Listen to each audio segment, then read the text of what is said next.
This is Money Guide with Mary Sterk from Sterk Financial Services. Now, here's Mary Sterk.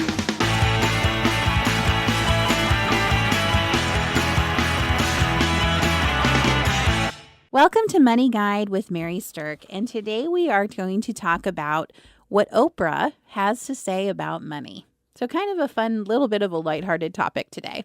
And with me today, I have certified financial planner Kelsey Bankey. And, you know, between Kelsey and me and Oprah, we've all got some pretty strong opinions about money. I'm happy to be lumped into a category with Oprah when it comes to money. There you go. All right. So Oprah has some really great financial quotes out there that we want to kind of dive into. But I think I want to start out by saying that we, of course, all have to recognize, you know, Oprah is an icon. I have tremendous respect for her and for the journey that she's been on. She is truly a rags to riches story and has undoubtedly learned a lot of lessons about money in her life. Now, I do question, though, you know, with where she came from, but where she is now, you never know from what perspective money quotes are coming from. You know, is it coming from billionaire Oprah, or is it coming from Oprah thinking about her time where she really was penniless and poor? But regardless of the fact of whether her life now is different from most of our lives are, I still think her money quotes have a lot of validity. And so this is the first one that I want to key into. This is what she said. I've learned that, yes, wealth is a tool that gives you choices, but it can't compensate for a life not fully lived, and it certainly can't create a sense of peace within you. Now, I love this quote because, first of all, it completely aligns with my own money philosophy that the only thing money really does is buy you choices. And I think we can see in our lives time and time again how that plays out.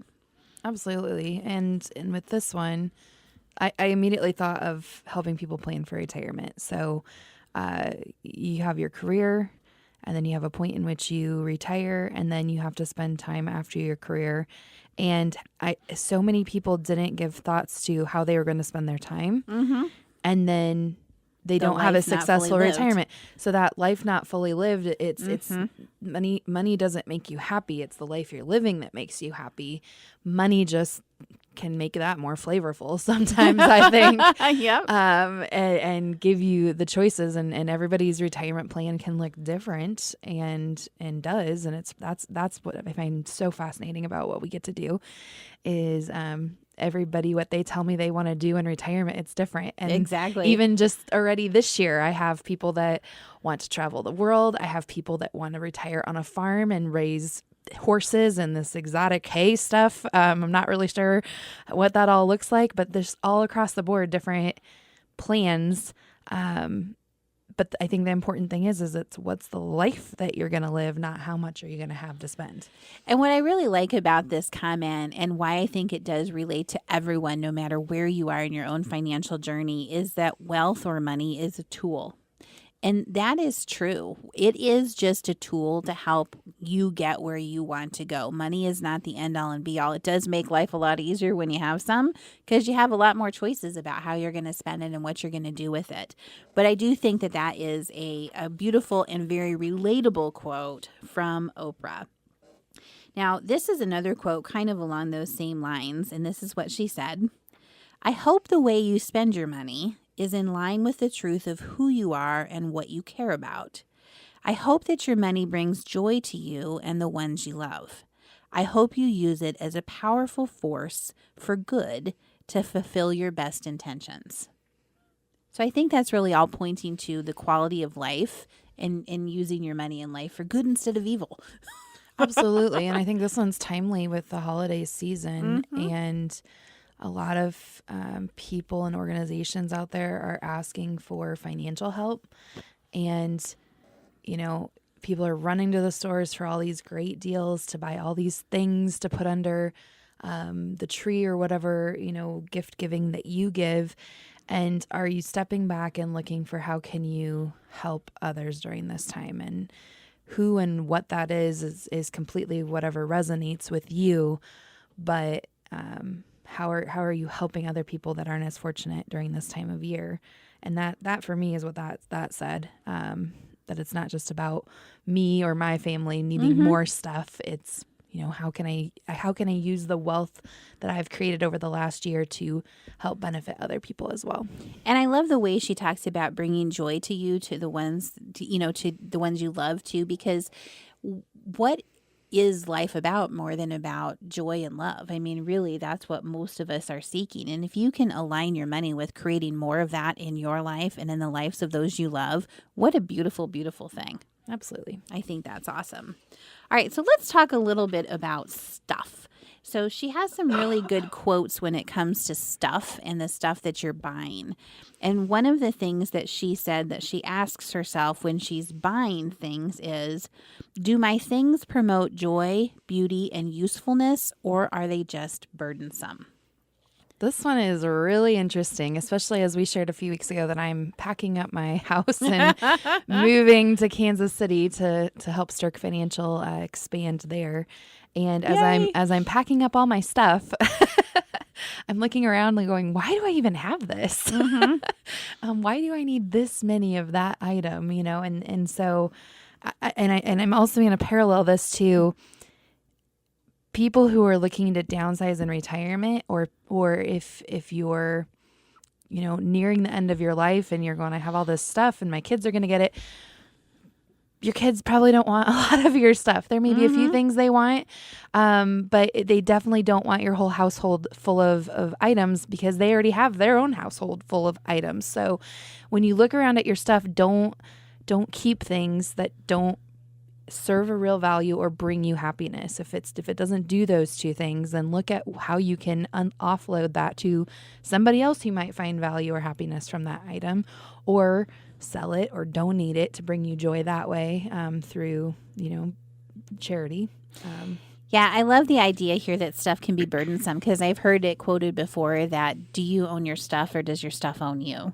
Meaning, like, if you've got so much stuff and it requires so much of your time and energy and effort to maintain the stuff you have, then are you really owning it, or does it actually own you? Absolutely. And clutter can cause a lot of anxiety. A lot of energy drain. Yeah. And I always pride myself on being somebody who can pack things in with the best of them. I am a Tetris champion when it comes to packing into small places, but that can be really stressful. And I'm obviously not using all that stuff I've started relating that to just really organized hoarding in my lifestyle. So I'm challenging myself on this one, but it's definitely too much stuff isn't necessarily a good thing.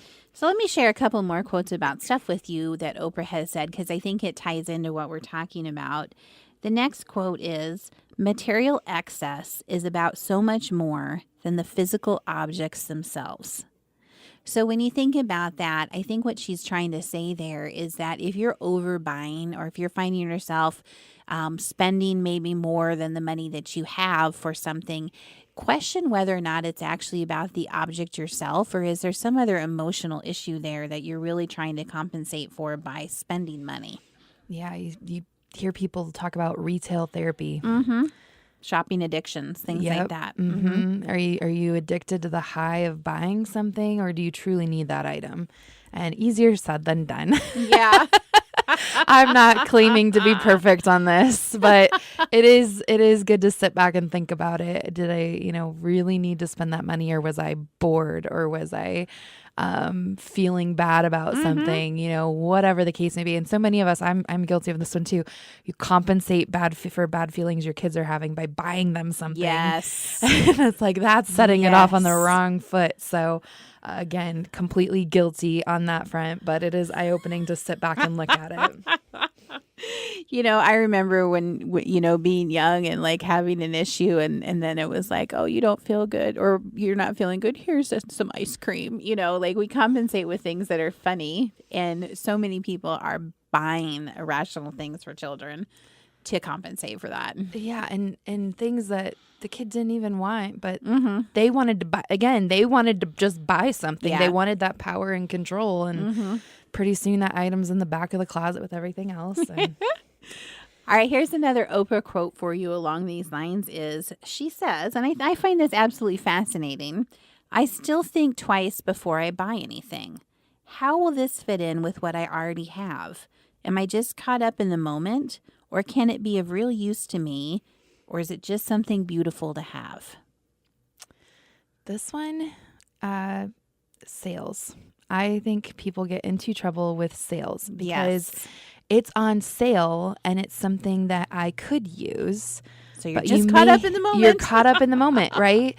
And I really started to make a shift in my purchases about 2 years ago, where I didn't just buy things because they were on sale and I'll probably use them someday. It's like, do I really need it? And it's that 6 shirts of different colors. Do I really need 6 shirts of different colors just because they're on sale? And then I always gravitate to the same 2 colors, and then those 4 shirts I bought that were extra just was a waste of money and stuff. So I find myself doing that with shoes. However, I am going to advocate for you shoe lovers out there that it's totally okay to buy the right shoe in 5 different colors. As long as it gets used. Yeah, it has to be the right shoe. Now, I've made the mistake before of buying multiple pairs of shoes in different colors and then deciding after wearing one of them a couple of times, these really aren't that comfortable. I don't really like these shoes. And then I have several pairs of them. Right. Yeah. And there's things that I see that I like them. I maybe even love them in the store, but I look at the functionality. I'm like, yeah, that's just not going to be something I wear a lot. And it's not worth it. So there you go. Congratulations to Mary Sterk and the team at Sterk Financial for earning a spot on multiple Forbes lists for 8 years running, including the 2025 Forbes Best in State Wealth Advisors and 2025 Forbes Top Women Wealth Advisors Best in State. Welcome back to Money Guide with Mary Sterk, and today we're talking about what Oprah has to say about money.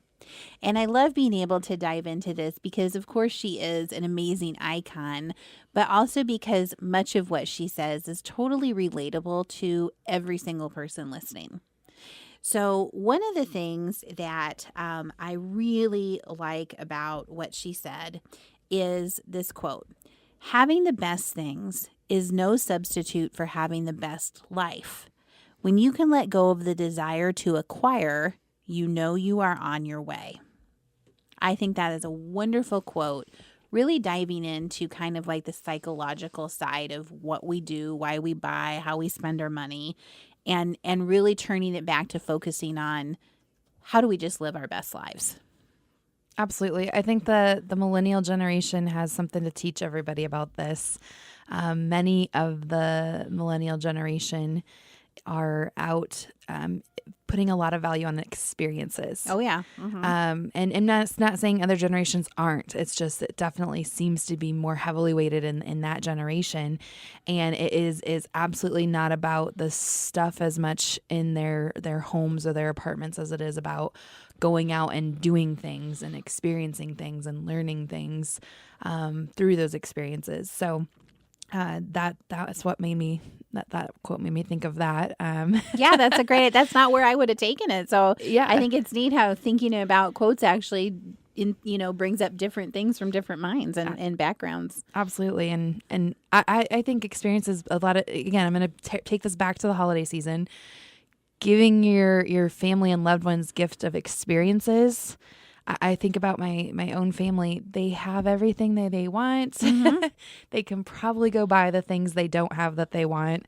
But an experience is something that will last forever in their minds and their memories. So trying to figure out how to create that opportunity for the experience to happen. So for my own son, who has more stuff than he even knows what to do with, and I'm regretful of that, but I'm looking for, what membership can I buy him to the zoo, to the children's museum, to the aquarium, wherever. And maybe it's, a lot of kids are really enjoying these arts and craft classes that you can go to once a month where you maybe paint pottery or you paint a picture or you make a necklace, things like that. Yeah. There's a lot of businesses that are starting to cater to the experience part of life and helping you create that kind of memory with your loved ones. So seek out those if you're looking for that gift that you don't know what to buy for this person who has everything. Okay, the next quote I want to talk about is this: "I have decided to keep only that which delights me or enhances my well-being. Now, I love that Oprah said that. However, I think from an everyday Joe's standpoint, she might have been meaning that her estate in Maui is enhancing her life. And I'm thinking more along the lines of this fantastically comfortable recliner is enhancing my life. That's funny. The thing about it is this, and I can totally relate to this. So a lot of the local listeners on this show are going to remember the flood of 2011. And where I live, we actually were evacuated from our homes for about 4 to 5 months. In fact, we were evacuated from my office for that time too. So literally within the span of a couple of days, you had to pack up every single thing you owned and evacuate and relocate, and for an unknown amount of time. So what my experience is that I packed up everything I owned. I kept out the stuff that was the essentials and took them with me to where I went. And the rest of my stuff was in storage for several months. And what was an unexpected byproduct of that experience was that I completely disconnected from having an attachment to most of my stuff. So what I loved about that was that when we were able to get back into our homes, that sense of detachment has stayed with me even still to this day. So I don't like having a lot of extra stuff. I don't like having full storage closets full of stuff that I barely use or never use. And I wouldn't say that I've gone all the way to the sense of minimalism, which is quite a big growing trend in the United States today, but I certainly have gone quite a few steps towards that. And I would rather just give away extra stuff and not have duplicates of it.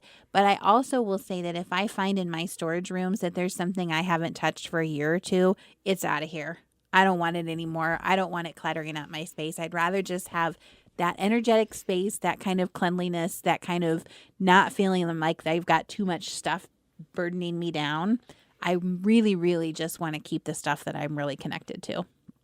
Absolutely. And if you didn't have a traumatic event happen in your life, but you're wanting to declutter your own homes or detach, in talking with lots of people on this topic, I think it is more understanding that item still has a usefulness, and it's really hard to let go of something that's useful. However, there is a hack to that I've figured out that might work for you, and it might not be the most useful item for you, so find who you can give it to that will find extreme value in it. And so look online. There are lots and lots and lots and lots and lots of places where you can donate things. A lot of organizations. Everybody thinks of the main, 1 or 2 thrift shops and support those if you want.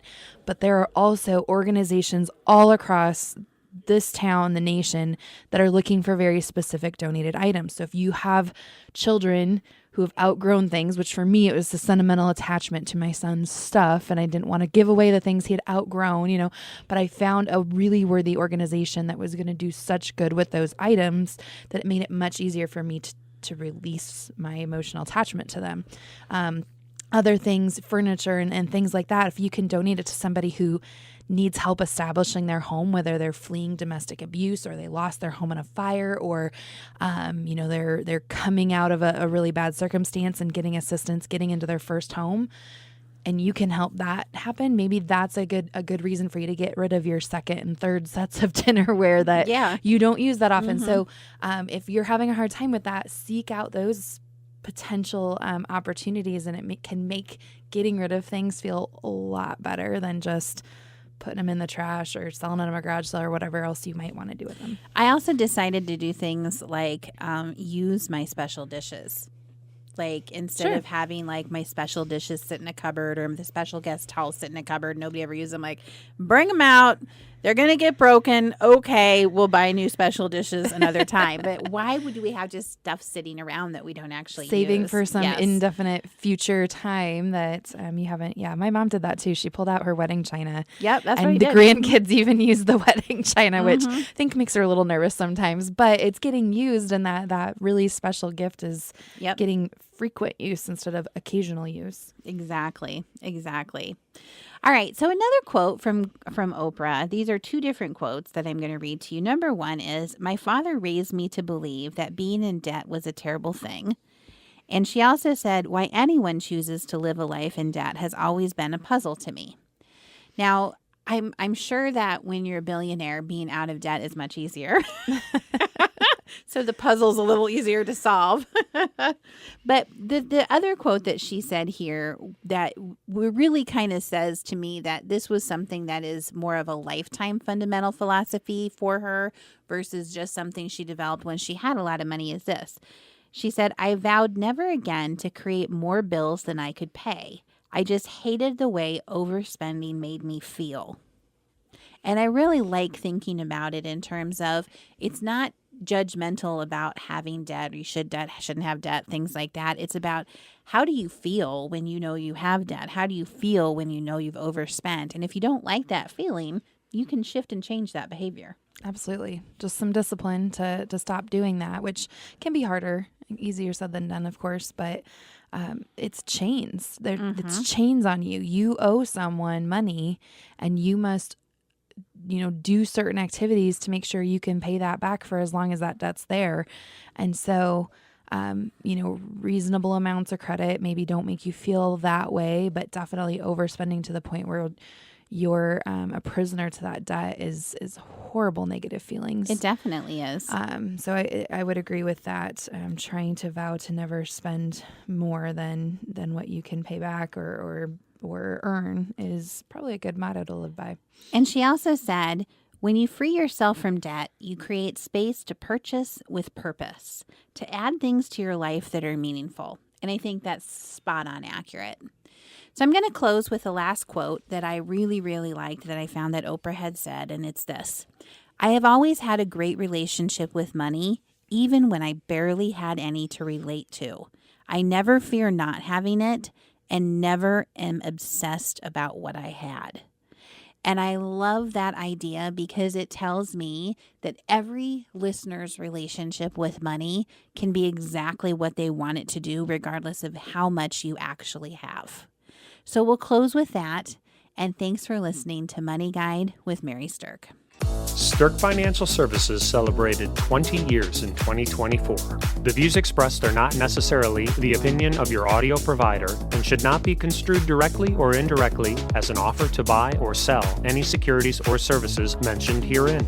Investing is subject to risks, including loss of principal invested. Past performance is not a guarantee of future results. No strategy can ensure a profit nor protect against loss. Please note that individual situations can vary. Therefore, the information should only be relied upon when coordinated with individual professional advice. Securities and investment advisory services offered through Osaic Wealth, Inc., member FINRA SIPC. Insurance offered through Sterk Financial Services, which is not affiliated with Osaic Wealth. Osaic Wealth is separately owned, and other entities and/or marketing names, products, or services referenced here are independent of Osaic Wealth. The rankings for the Forbes Best in State Wealth Advisors list by Shook Research is based on due diligence meetings to evaluate each advisor qualitatively, a major component of a ranking algorithm that includes client retention, industry experience, review of compliance records, firm nominations, and quantitative criteria, including assets under management and review generated for their firms. The Forbes ranking of America's top women wealth advisors is based on an algorithm of qualitative and quantitative data, rating thousands of wealth advisors with a minimum of 7 years of experience and weighing factors like revenue trends, assets under management, compliance records, industry experience, and best practices learned through telephone and in-person interviews. There is no fee in exchange for rankings. Forbes is a trademark of Forbes Media, LLC. All rights reserved. Rankings and recognition from Forbes, Shook Research are no guarantee of future investment success and do not ensure that a current or prospective client will experience a higher level of performance results, and such rankings should not be construed as an endorsement of the advisor.